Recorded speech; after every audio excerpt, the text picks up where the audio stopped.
ఓం నమఃశివాయ.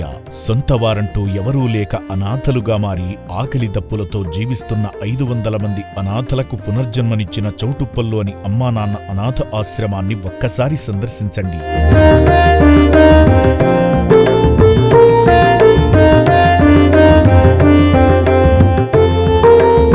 మతిస్థిమితం సరిగా లేని ఈ అనాథలను అప్పుడప్పుడు పలకరించే మనలాంటి వాళ్లు తప్ప సొంతవారంటూ ఎవరూ లేరు.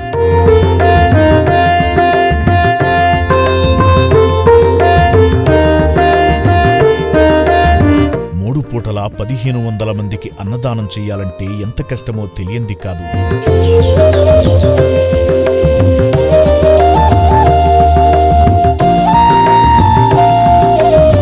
దయచేసి ఈ అభాగ్యుల అన్నదానంలో భాగంగా బియ్యం, పప్పు, నూనె, చింతపండు, కూరగాయలు వంటి కిరాణా సామాగ్రిని వితరణ చేసి నిర్భాగ్యుల నిత్యాన్నదానంలో భాగమై పుణ్యం కట్టుకోండి.